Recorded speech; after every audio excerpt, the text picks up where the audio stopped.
So, hello, my Gujarat board student. Came cho majama. Hope you all are so good doing there. Boards की preparation on है और आज 4 marker questions की हम practice करने वाले हैं। स्टार्ट करने से पहले एक बात आप सबको बोलना चाहूंगी कि जो भी बच्चे अभी बहुत टेंस्ड है मैथ को लेके, वो सबसे पहले ना 2 चैप्टर कर लो, एक स्टेट्स कर लो और एक आप प्रोबेबिलिटी कर लो। मतलब ये दोनों चैप्टर 2 दिन में आप फिनिश ही कर लो, क्योंकि इसमें से बहुत सारे topic very direct with no change of values आता है। चलो तो 4 मार्कर क्वेश्चंस कर रहे हैं, स्टार्ट कर रहे हैं। सबसे पहले जो क्वेश्चन है ना 4 मार्कर का, वो इतना इंपॉर्टेंट है क्योंकि ये क्वेश्चन एक थेल्स थ्योरम है ना।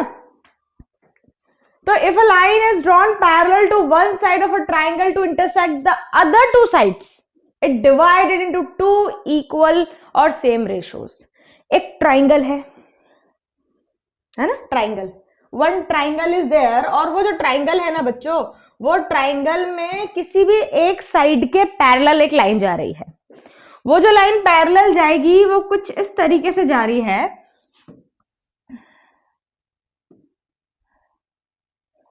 कि वो बाकी 2 साइड्स को ना इक्वल पार्ट्स में डिवाइड करती है ना। तो अभी हमें क्या करना है, एक लाइन ड्रॉ करनी है पैरेलल। तो मान लो मैं इस वाली साइड के पैरेलल यहां पर एक लाइन ड्रॉ कर देती हूँ। ये पैरेलल लाइन जा रही है इसके, ठीक है। अब ये जो लाइन पैरेलल इसके गई है, इसको नेमिंग कर दो। ये पहले हमने ट्राइंगल ले लिया था ए बी सी, इसको दे दो डी और ई नाम। हमें क्या प्रूफ करना है, जब ट्राइंगल में कोई एक लाइन किसी एक साइड के पैरेलल जाती है, ये साइड है, इसके पैरेलल ये लाइन जा रही है ना, वो क्या कर रही है, इन 2 साइड्स को जिनके पैरेलल नहीं है, वो ये इसके पैरेलल है पर ए बी और ए सी के पैरेलल नहीं है। पैरेलल समझते हो ना, रेल की पटरी सीधी सीधी। तो ये इनको इक्वल पार्ट्स में बांटेगी, ऐसे इक्वल रेशियो में बांटेगी। मतलब हमको प्रूफ क्या करना है, टू प्रूफ क्या है हमारा टू प्रूफ है कि A D upon B D is equals to A E upon E C. A B और डी बी और ए ई और ई सी इक्वल है, ये हमको प्रूफ करना है। अब ये थ्योरम मैं आपको एक ट्रिक के साथ कराऊंगी, क्योंकि ट्रिक उसमें फॉलो नहीं करनी चाहिए जिसमें वैल्यूज चेंज हो जाए। इसमें ये हमेशा ऐसे ही रहने वाला है, तो इसको ट्रिक से ऐड कर सकते हो। देखो पहले तो क्या करो, इस तरीके से जोड़ दो, डायगोनल्स बना दो। नीचे वाला जो ट्रेपेजियम है उसमें डायगोनल्स बना दो, ठीक है। अब एक बात मैं आपको शुरू करने से पहले समझाना चाहूंगी। जब भी 2 पैरेलल लाइंस के बीच में ट्राइंगल बनते हैं, तो इन ट्राइंगल्स का एरिया जो होता है ना, वो इक्वल होता है। जैसे ये वाला ट्राइंगल और ये वाला ट्राइंगल, इनका एरिया कैसा होगा, इक्वल होगा, क्योंकि पैरेलल लाइन पे है और एक ही बेस पे दोनों ट्राइंगल बने हैं, ठीक है। अब हम इसको यूज करेंगे वहां पे। अब एक काम करो, यहां से एक परपेंडिकुलर ड्रॉ करो इस पे, और यहां से एक परपेंडिकुलर ड्रॉ करो इस पे। मतलब हमको ऐसे क्रॉस क्रॉस खेलना है थोड़ी देर।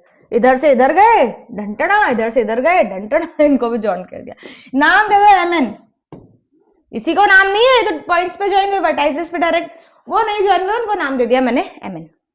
अब हम एरिया खेलेंगे। अब देखो क्या करना है, ये जो ट्राइंगल है ना बच्चों, देखो ऐसा है।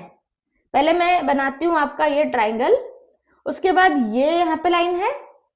अब मैं कर क्या रही हूं, ये जो मैंने ए डी ई है, ए डी ई को मैं एक बार ले लूंगी बी डी ई के साथ, इन दोनों को कंपेयर कर देंगे। एक बार हम कंपेयर कर देंगे ए डी ई को डी ई सी के साथ, क्योंकि इन दोनों का एरिया सेम है, हमें पता है, मैंने अभी बताया। इसका और इसका एरिया कैसा होगा, सेम होगा।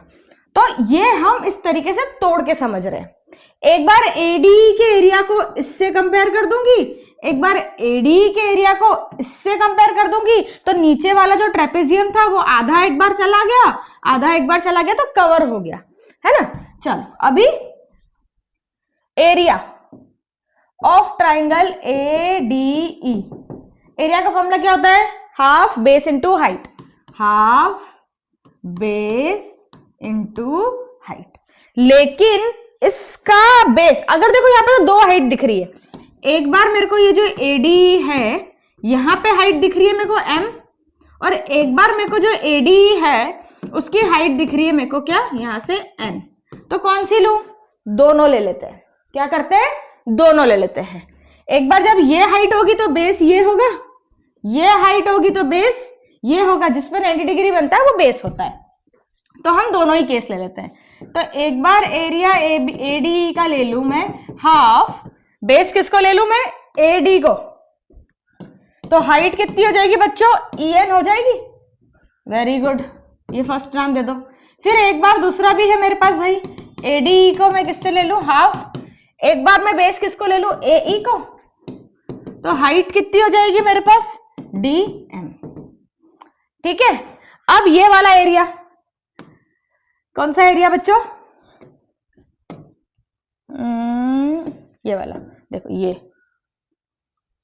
है ना। इसके लिए क्या ले लूं? एरिया ट्राइंगल ADE कितना हो जाएगा? हाफ। अब देखो इसमें बेस DE है, क्या है? DE बेस है। तो DE से हाइट कौन? DE, इस पे हाइट कौन सी आ रही है बच्चों? कौन सी आएगी? EN ही आएगी कि नहीं आएगी? हाँ, ये हाइट इस पे आ रही है, इस पे, और ये आगे जा रहा है यहां तक। तो जब बेस सेम होता है तो पूरे ट्राइंगल में हाइट कहीं पर भी कंसिडर, वहीं पर ही कंसिडर होती है। तो ये EN होगी। दूसरा एरिया है हमारे पास, ये ADE नहीं है इस बार, ADE यहां था। इस बार एरिया कौन सा था? ये BDE था। कौन सा था? Triangle BDE। ट्राइंगल BDE में सुनो मेरी बात, ये जो EN है ये परपेंडिकुलर है इस पे, मतलब इस पूरी लाइन पे ये परपेंडिकुलर है। तो इस ट्राइंगल की भी हाइट हम इसी को लेंगे।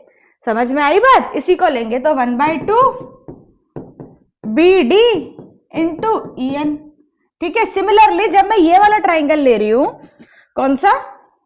जब मैं ट्राइंगल ले रही हूं ये वाला, ये, तो ये जो हाइट है इस पे आ रही है तो इस पे भी आएगी। तो इस पूरे ट्राइंगल के लिए हाइट यही होगी, ऐसे। तो एरिया ट्राइंगल BDE क्या है? DCE is half into base क्या है? बेस है EC और हाइट क्या है? DM। अब देखो ये कुछ 4 इक्वेशन बन गई मेरे पास। मेरे को इसका रेशो इसके साथ चाहिए, AD इसमें आ रहा है और BD इसमें आ रहा है। तो इन दोनों का रेशो। अब देखो एक बात सुनो, AD तो सेम है, BD और DC का एरिया भी सेम होगा। क्यों? क्योंकि मैंने बताया दो पैरेलल लाइंस के बीच में जब ऐसे ट्राइंगल्स बनते हैं तो उनके एरिया कैसे होते हैं? सेम होते हैं। तो हम रेशो ले लें। एक बार ट्राइंगल ADE का मैं रेशो ले लूं ट्राइंगल BDE के साथ। देखो ADE BDE दोनों का बेस कैसा है? सेम है। तो हाइट भी कैसी होगी? सेम होगी। Is equals to area triangle ADE upon area of triangle DC। Equal लिख सकती हूँ बच्चों। देखो AD तो इक्वल है और BDE और DCE भी कैसा? इक्वल।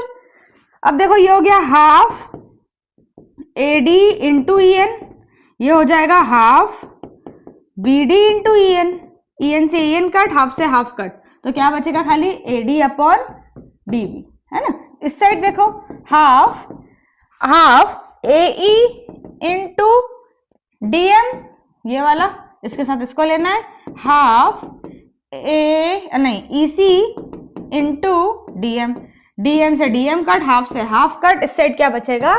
AE upon EC। बस यही प्रूफ करना था हमको, हो गया प्रूफ, है ना। देखो ADE का 2 बार एरिया ले लिया, half base height, half base height, half base height, क्योंकि 2 हाइट थी तो दोनों को अलग अलग बार ले लिया। अब इसी में ये फॉलो हो रहा है तो इसके लिए भी हाइट यही हो जाएगी, इसी में ये फॉलो हो रहा है तो उसके लिए भी हाइट यही हो जाएगी। तो इनको मैंने कंपेयर कर दिया आपस में, और ये दोनों तो इक्वल होंगे ही क्योंकि सेम बेस में है। और ये थ्योरम इतनी बार आती है कि पूछो ही नहीं। नेक्स्ट क्वेश्चन, पहले तो इसको हटा दे, हम साइड कर दो भाई। अभी क्वेश्चन दिख रहा बड़ा है, इतना छोटा क्वेश्चन है। इन PQR, देखो ये रहा PQR। अभी हमने पढ़ा by Thales theorem, basic proportionality theorem भी बोलते हैं उसको, कि भाई रेशो इक्वल होता है अगर कोई लाइन पैरेलल होती है। तो उन्होंने बोल दिया है कि QR और AB पैरेलल है। QR और AB अगर पैरेलल है तो रेशो कैसे होंगे? इक्वल। PA अपॉन AQ इसके इक्वल होगा PB अपॉन BR के। देखो PA upon AQ, PB upon BR, क्योंकि ये दोनों लाइन कैसी थी, पैरेलल थी, तो ये रेशियो इक्वल होगा। सबसे पहले फाइंड करना है BR को। तो किसी भी इक्वेशन में जब कोई एक चीज फाइंड करनी होती है तो इजीली फाइंड हो जाती है ना। देखो AP कितना है 1.5, AQ कितना है 3, फर्स्ट कर रहे क्वेश्चन है ना अपने इसका। PB कितना है 1 और BR कितना है निकालना है भाई। तो BR एक तरफ कर दो, 3 नीचे वहां मल्टीप्लाई जाएगा, 1 इंटू 3 3 हो गया, ये ऊपर है यहाँ नीचे आ जाएगा, पॉइंट हटा दो नीचे 10, ऊपर 10 लग जाएगा। तो BR is equal to 30 upon 15 और BR कितना आ जाएगा मेरे पास 2, मतलब BR मेरे पास 2 आ गया, ये 2 हो गया। दूसरा क्या फाइंड करना है, PQ फाइंड करो। ये रहा PQ, PQ किसके इक्वल है, PA प्लस AQ का। तो 1.5 प्लस 3 मतलब 4.5 है ना। सेंटीमीटर लगा दो बच्चों, यूनिट के मार्क्स कट जाएंगे। चलो तीसरा सॉरी, PR फाइंड करना है। PR किसके इक्वल है, PB प्लस BR 1 प्लस 2 मतलब 3 सेंटीमीटर। फोर्थ एक और पूछा है भैया, 4 नंबर का क्वेश्चन है, 3 नंबर मिल गए। Which triangle is similar to PAB। अरे भाई PAB PQR के इक्वल होगा, PAB सिमिलर टू PQR हो गया भाई। कितना है देर लगा बताओ। ये छोटा ट्राइंगल बड़े के सिमिलर होगा ना, ये रेशियो इक्वल है, पैरेलल साइड्स है और ये एंगल है कि नहीं। हो गया क्वेश्चन टू बी। तो ये प्रैक्टिस क्वेश्चंस हम कर रहे हैं कि इस तरह के क्वेश्चंस बोर्ड में आने वाले हैं। ऐसे दो, जैसे ये क्वेश्चन जो है ट्राइंगल चैप्टर का है, तो ट्राइंगल चैप्टर में से इस तरह के क्वेश्चन इस पे आ सकता है, या हो सकता है यही क्वेश्चन आ जाए। चलो next, find two numbers whose sum is 27 product is 182। ये क्वेश्चन बहुत बार आया है, लास्ट सो मेनी इयर्स में बहुत बार पूछा जाता है। बच्चे क्या करते हैं, इसमें 2 वेरिएबल ले लेते हैं एक्स वाई। याद रखो ये क्वाड्रेटिक का क्वेश्चन है, एक्स वाई ले भी लोगे तो चलेगा, लेकिन क्वाड्रेटिक में क्योंकि सिंगल वेरिएबल होता है तो इट इज बेटर कि आप स्टार्टिंग से सिंगल वेरिएबल को करो। देखो उन्होंने बोला सम 27 है, मतलब 2 यहाँ पे ऐसे नंबर होंगे जिनका सम 27 होगा। तो क्या क्या हो सकता है, अगर ये 26 है तो ये 1 होगा क्योंकि सम तो 27 है। तो अगर ये मान लिया 20 है तो ये कितना होगा 7 होगा क्योंकि सम कितना है 27 है। अगर मान लिया मैंने कि ये मेरा 14 है तो ये 13 होगा क्योंकि सम तो कितना है 27 है। मतलब अगर मैं इसको मान लूं x तो ये क्या है 27 माइनस x। देखो 27 माइनस 26 1 आया। इसको x मान लूं तो भी 27 माइनस x आ रहा है, इसको x मानूं तो भी 27 माइनस x आ रहा है। तो इस तरीके से डिसाइड होता है कि हमको नंबर कैसे लेने हैं।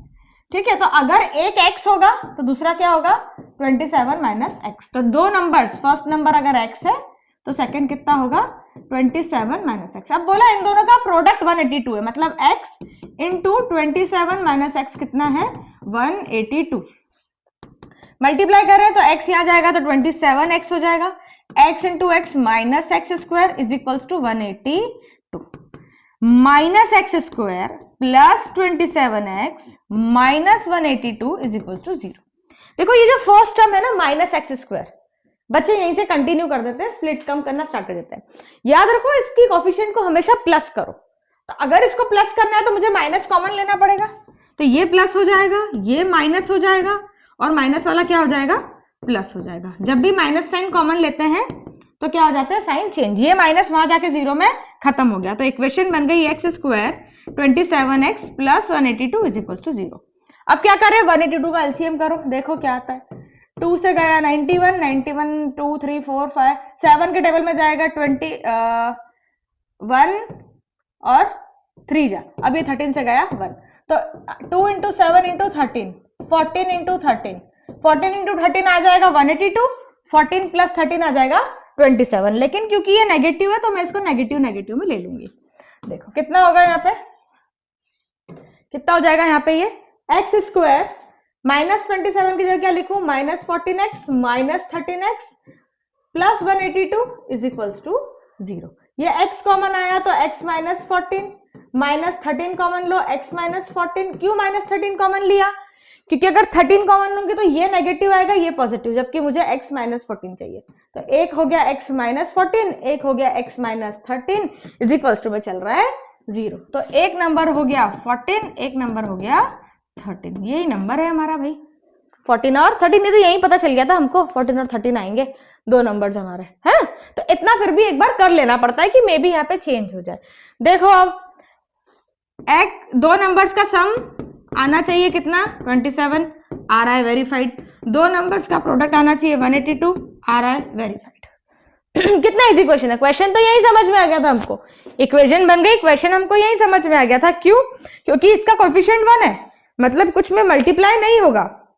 जब हम एलसीएम निकालते हैं तो a इंटू सी करते हैं ना, वो तो इसमें है ही नहीं, सीधा हमको 182 का एलसीएम करना था। डन। चलो next question. If the sum of first n terms of an AP is 4n minus n square, what is the first term, third term, 10th term, जो भी nth टर्म बोला है निकालने को। देखो अभी ये ना बहुत इजी क्वेश्चन है, पर बच्चे इसको बहुत डिफिकल्ट बना देते हैं। पहले तो सम और AP का रिलेशन समझो।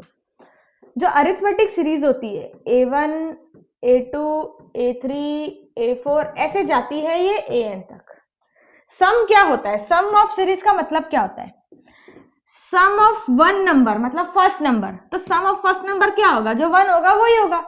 जब मैंने बोला S2 क्या है, मतलब 2 टर्म्स को प्लस करना है, मतलब A1 प्लस A2 करना है, ऐसा ही करना होता है। लेकिन A1 क्या था? S1 था, तो A2 कितना हो जाएगा? S2 में से S1 को माइनस करूं तो A2 टर्म भी तो निकल जाएगी, समझे। A3 मान लो सम ऑफ 3 टर्म निकालने को बोला है उन्होंने, उसका मतलब क्या है? A1 plus A2 plus A3 करो, आंसर आ जाएगा, यही है। अब A2 का मतलब तो क्या था मेरे पास, लेकिन A1 प्लस A2 क्या है? 2 टर्म्स का सम है, तो A3 अगर निकालना है तो मैं S3 से में से S2 को माइनस करूंगी तो भी तो A3 निकल जाएगा। मतलब जब टर्म निकालनी होती है तो क्या करते हैं? उसके सम में से एक कम वाले को माइनस कर देते हैं। जैसे एक एग्जांपल मैं आपको दूं, जब आप पेरीमीटर निकालते हो बच्चों, तो मान लो टोटल पेरीमीटर आपको बोला है 50 है, उसमें से ये 10 है, ये 20 है, ये 10 है, तो ये कितना होगा? इन सबको प्लस करके इसमें से माइनस करोगे तब एक पता चलता है ना। वैसे ही सम है बेटा, कि जब एक टर्म निकालनी है तो सारे में से माइनस कर दो एक कम वाले को। तो वैसे ही अगर SN आपको AN लास्ट टर्म निकालनी है तो पूरे में से किसको माइनस कर दोगे? एक कम वाले को। ये कंसेप्ट समझना जरूरी है। तो ये कंसेप्ट है। अब हम क्वेश्चन स्टार्ट करते हैं। चलो, तो हमें AP बोली है ऐसे बनेगी, कैसे? 4n minus n square. ये AP का सम दिया हुआ है, सम ऑफ AP। मतलब अगर फर्स्ट टर्म का सम निकालना है तो n की जगह क्या रखो? 1 रखो, तो कितना आ जाएगा? 4 माइनस 1 मतलब 3। S2 निकालना है, 2 नंबर्स का सम निकालना है, तो कितना रखो? 4 इंटू 2 प्लस 2 का स्क्वायर, मतलब 8 प्लस, नहीं माइनस है ना यहाँ पे, माइनस 4 मतलब कितना है? 4 है, समझे। फिर S3 निकालना है तो हो जाएगा 4 इंटू 3 माइनस 3 का स्क्वायर, मतलब 12 माइनस 9 मतलब 3, समझे। वैसे ही अगर आपको निकालना है S4, क्या क्या निकालना है? थर्ड निकालना है, थर्ड निकल जाएगा। 10th निकालना है आपको टर्म, तो सम ऑफ 10 में से सम ऑफ 9 माइनस करना पड़ेगा, तो 9 निकालो, तो 4 इंटू 9 माइनस 9 का स्क्वायर होगा। 4 इंटू 9 माइनस 9 का स्क्वायर, 36 माइनस 81 इतना आएगा। 36 माइनस 81 मतलब माइनस 45। और वैसे ही लास्ट हमको 10 भी निकाल लो, S10 कितना हो जाएगा आपका? 4n मतलब 4 इंटू 10 माइनस 10 का स्क्वायर, तो 40 माइनस 100 मतलब माइनस 60। ये कुछ वैल्यूज हमने निकाल ली। अब क्या क्या निकालने को बोला है? फर्स्ट 2 टर्म मतलब A1 और A2 निकालना है। A1 तो S1 के इक्वल होता है, तो अगर S1 हमारा 3 है तो A1 भी कितना है? 3 है। A2 निकालना है मुझे, तो मैंने अभी आपको बताया S2 में से S1 को माइनस कर दो। S2 मेरा 4 है, S1 मेरा 3 है, मतलब 1 है A2 भी आ गया। थर्ड निकालना है S3, third term sorry A3 निकालना है, तो क्या हो जाएगा? S3 में से S2 को माइनस कर दो। S3 कितना है? 3। S2 कितना है मेरे पास बच्चों? 4 है, मतलब A3 कितना आ गया? -1 आ गया, समझे। चलो फिर मेरे को निकालना है 10th टर्म A10, मतलब S10 में से S9 को माइनस कर दो, तो S10 माइनस 60 है और S9 माइनस 45 था, तो माइनस 60 प्लस 45 हो गया, मतलब -15 हो गया A10। समझे कैसे वैल्यूज निकली हमारी? बहुत इजी और बहुत इंपॉर्टेंट है बच्चों। अभी लास्ट है nth टर्म, ये रब करूं, nth टर्म निकालनी है। तो an निकालने के लिए क्या करूं, Sn में से Sn-1 को क्या कर दूं, माइनस कर दूं। Sn कितना है मेरे पास, 4n-n² और n-1 कितना है, 4n-1 माइनस n-1 का स्क्वायर। देखो Sn के लिए इक्वेशन अगर ये है तो n-1 के लिए क्या होगा, जहां n था वहां n-1 आ जाएगा। ये सुन लो, जहां n था वहां पे n-1 आ जाएगा। तो ये हो गया 4n minus n square minus 4 into n, 4n, 4 into -1 -4 minus a minus B का होल स्क्वायर लगेगा बच्चों यहाँ पे, क्योंकि n-1 का स्क्वायर है। तो ये हो जाएगा a square minus 2ab plus b square. लगा दिया फॉर्मूला मैंने, easy. 4n minus n square minus 4n minus 4, ठीक है।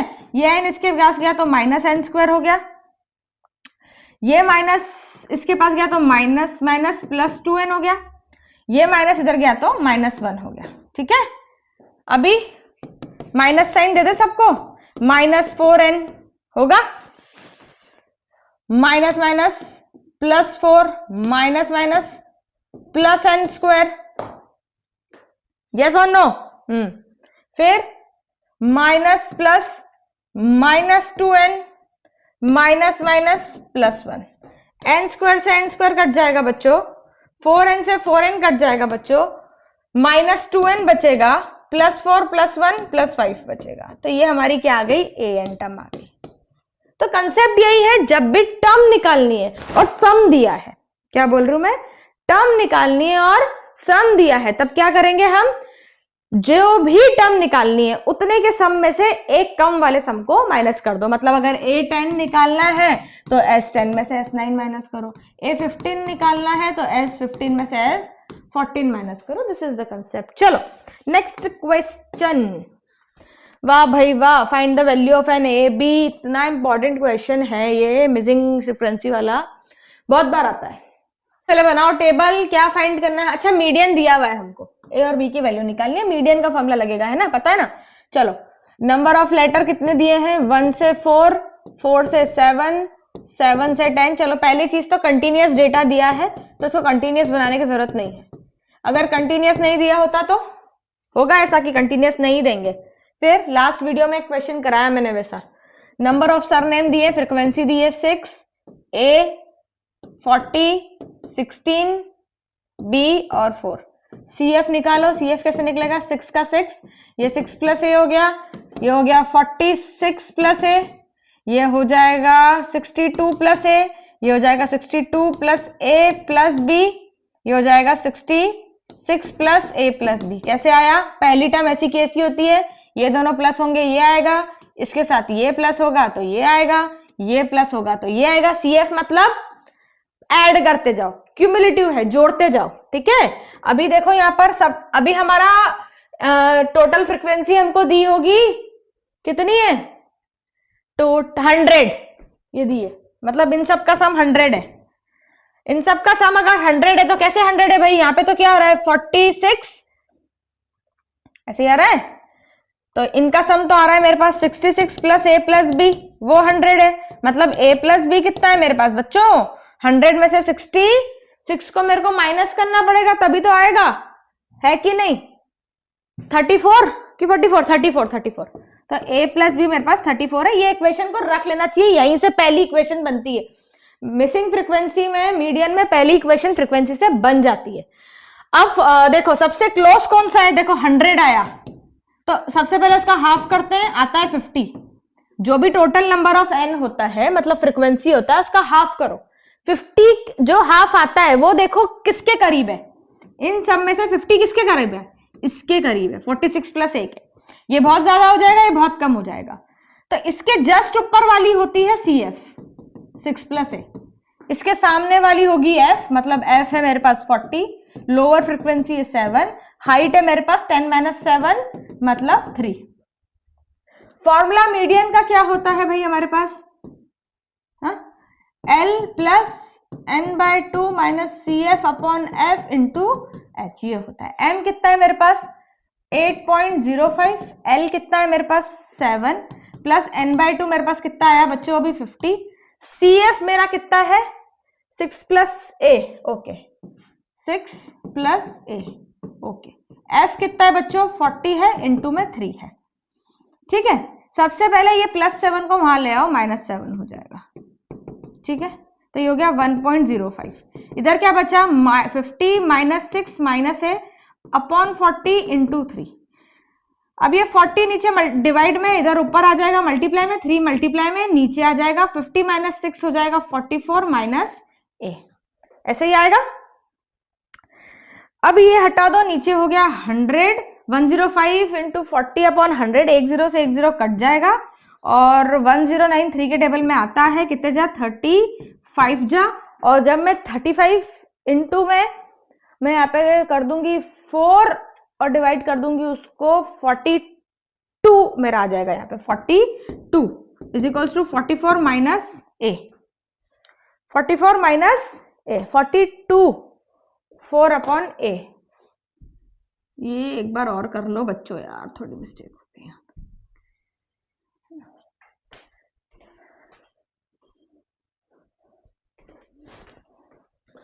7 को मैं ले आऊंगी यहाँ पर, ये हो जाएगा 8.05 minus 7 is equals to 50 minus 6 minus A upon 40 into 3।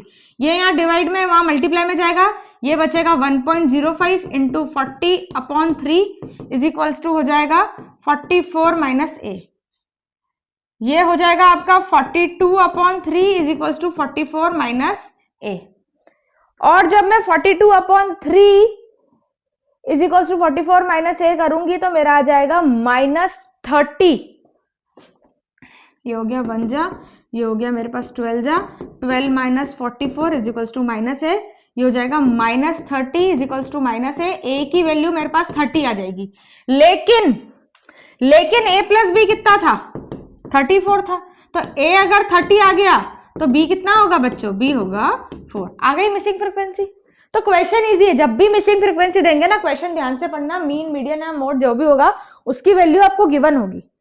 ये क्वेश्चन हर साल आता है, एवरी ईयर मिसिंग फ्रीक्वेंसी वाला क्वेश्चन आता है। एक्स वाई वाले क्वेश्चन आपके टेक्स्ट बुक में भी है, एक एग्जाम्पल में है और एक एक्सरसाइज में, वो भी कर लो और एक ये कर लो, 3 में से एक तो आपका बैठेगा ही बैठेगा। चलो नेक्स्ट क्वेश्चन, आई थिंक वो भी स्टेट्स का ही क्वेश्चन होता है। अभी इस बार हमको क्या करना है, find the mean percentage by all the 3 method discussed in this section. अरे रे चलो मीन परसेंटेज निकालना है, हम इसमें करेंगे हमारी मेथड यूज जिसमें FIUI आती है ना, अज्यूम्ड मीन मेथड। देखो भाई सबसे पहले टेबल बनाते हैं, क्लास दिए हमको यहाँ पे percentage of female teachers, percentage of female teachers आप पूरा लिखना, 15 से 25, 25 से 35, 35 से 45, 45 से 55, 55 से 65, 65 से 75 और 75 से 85 ये दिया है ना। फ्रीक्वेंसी दी है आपको 6, 11, 7, 4, 4, 2, 1। सबसे पहले क्या निकाले बच्चों, XI मतलब क्लास डिफरेंस, तो इन दोनों को प्लस करके 2 से डिवाइड करना है, 15 प्लस 25 अपॉन 2 मतलब 20। ये होगा 30, ये होगा 40, 50, 60, 70 और 80।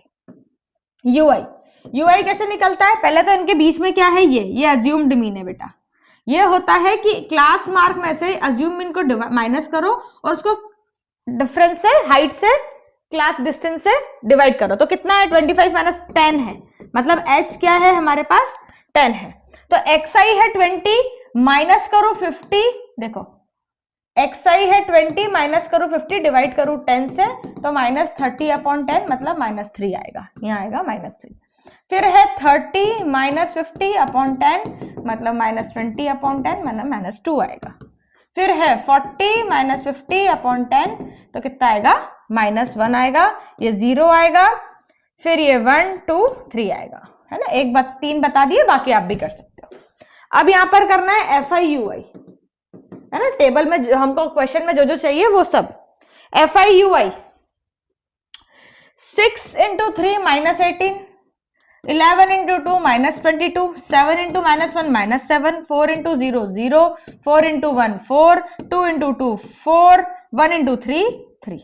अब कुछ चीजें और चाहिए होती है, समेशन ऑफ FI है ना, और समेशन ऑफ FIUI. तो 6 और 11 17, 17 और 7 आपके हो गए 23, 23 प्लस 8 हो गए 31, 32, 33 और 34 आपका 35 आपका आ गया क्या, summation of FI. Summation of FIUI ये बच्चों को करना आता नहीं, पहले माइनस वाले प्लस कर दो, माइनस 18 माइनस 22 माइनस 7, तो ये आ जाएगा आपका ये माइनस 47 है ना. इधर अब इनको प्लस कर दो, कितना है 4 और 4 8 9 10 11, तो कितना हो गया माइनस प्लस माइनस, तो माइनस 36. तो समेशन FIUI इज माइनस 36 है ना. पहले माइनस वालों को प्लस कर लो बच्चों और फिर प्लस वालों को. अब लगाओ इसका फॉर्मूला. तो जब हम लोग अज्यूम्ड मीन से करते हैं तो हमारा फॉर्मूला क्या होता है, ए अज्यूम्ड मीन मेथड में जो मीन निकलता है वो होता है A plus summation FIUI upon summation FI into H. A कितना है बच्चों मेरा 50 है, प्लस ये है माइनस 36, नीचे है 35, इंटू है मेरे पास क्या 10, तो 50 प्लस माइनस माइनस, और ये 5 के टेबल से गया तो 2 जा, ये हो जाएगा 7 जा, तो 36 इंटू 2 अपॉन 7. अब 36 इंटू 2 हो जाएगा हमारे पास इसको सॉल्व करेंगे तो आ जाएगा 10.285, 50 माइनस 10.285, मतलब मेरा आंसर 39 पॉइंट समथिंग में आएगा, दैट इज 39.71. परसेंट लगाओ क्योंकि डेटा परसेंट में दिया था, परसेंटेज है ना. तो ये हो गया सॉल्व. डेटा बनाना मेन है, उसको बहुत प्रॉपरली बनाओ. ये जो डेटा मैंने लिखा कहाँ गया कि यहाँ पे पहले ये फॉर्मूला लगाने से पहले लिखो ए मेरा 50 है, FIUI ये है, H मेरा 10 है, ये सबकी मार्किंग होती है. 3 नंबर मिलेंगे, 1 नंबर और 1 नंबर, इस तरीके से प्रॉपर डिविजन है नंबर्स का. चलो next question 4 marker. So the last question is कि 2 डाइज है, एक ब्लू है एक ग्रे. अरे कोई से भी कलर की हो कोई फर्क नहीं पड़ता है ना, दोनों को सेम टाइम पे फेंका है. Write down all possible outcome, जो मैंने ऑलरेडी लिख दिए यार, कैमरा चालू करके लिखते हैं टाइम जाता है. चलो तो प्रोबेबिलिटी क्या है, दोनों का सम 8 आए. तो कब कब सम 8 हो रहा है, देखो 6 प्लस 2, 3 प्लस 5, 4 प्लस 2, 5 प्लस 3 और 6 प्लस 2. ये 5 बार ऐसा हो रहा है कि दोनों का सम कितना है 8 है. तो फर्स्ट का आंसर क्या हो जाएगा 5 अपॉन 36. क्यों 36, टोटल आउटकम 36 है ना बच्चा. हाँ 13, लास्ट सम 12 है, तो 13 का भी होगा क्या सम, होगा ही नहीं. तो सेकंड का 0 अपॉन 36, एक बार भी नहीं होगा 0. Last is third 12. हाँ भाई 6 प्लस 6 12 होता है, ये 11 है, ये 10 है, ये 9 है, सारे हैं. तो 36 के 36 आउटकम इसमें आएंगे क्योंकि लेस देन और इक्वल टू 12 बोला है, तो हो गया 1. तो ये हमने 4 मार्कर क्वेश्चन कर लिए. बच्चों जैसे क्वेश्चन मैंने कराए उतने प्रिपेयर कर लो, उस टाइप में से ही क्वेश्चन एग्जाम में आने वाले हैं. और मैं प्रोबेबिलिटी की बहुत जल्दी एक वीडियो डालूंगी जिसमें आप लोगों के कंसेप्ट प्रोबेबिलिटी के बहुत अच्छे होने वाले हैं. चलो thank you so much. Like करो, सब्सक्राइब करो, शेयर करो सारे गुजराती बच्चों के साथ, और तोड़ी ना को, फोड़ी ना को, भूको करी ना को. All the best.